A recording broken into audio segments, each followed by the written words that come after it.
And Sheeple's Phoenix says, no one in Flat Earth can explain what cast the shadow onto the moon during the recent total lunar eclipse. Can Nathan explain, if not the Earth, then what did cast the shadow onto the moon during the eclipse? Not only did the alleged shadow change directions mid-eclipse, it came in at 3 o'clock and left at like noon, which happens on almost every single eclipse.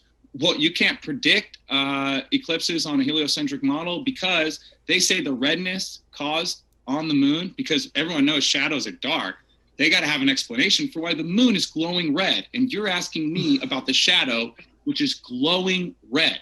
Okay, they say the light bends around the Earth and refracts through the atmosphere. We'll have news for you, ladies and gentlemen. The atmosphere changes hour to hour and day to day. You would never be able to predict eclipses months in advance on a heliocentric model. Newsflash, they don't. They use the Soros cycle. You could check out NASA's website. They admit they use the Soros cycle on their website, which was hijacked from flat earthers. So I don't need to explain anything about eclipses. You need to explain why you think shadows are red and they can predict eclipses months in advance. That's goofy. That's dumb. And why it changed directions mid-eclipse. Did the Earth change directions in the middle of an eclipse? No. Next up. How do you explain that on your model? Wait, so what caused the shadow on the moon? I'm not talking to you anymore. This is question and answer, T-Jump. If no one has questions for you, then you got to keep quiet.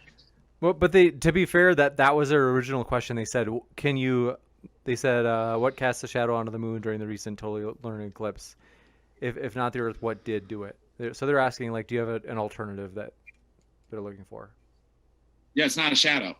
Duh, they hijacked the Soros cycle. NASA admits it's a Soros cycle. You can't predict on the heliocentric model. Yeah, you reject the shadow altogether, so you don't give an explanation for the shadow because you don't. The moon. It's not that I reject anything. It's not I reject anything. I've tested the moon. Moonlight is measurably cold. It is its own light source. There are no shadows on the moon.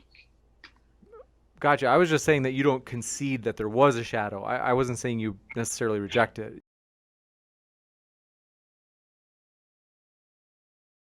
Yeah, it's not a shadow.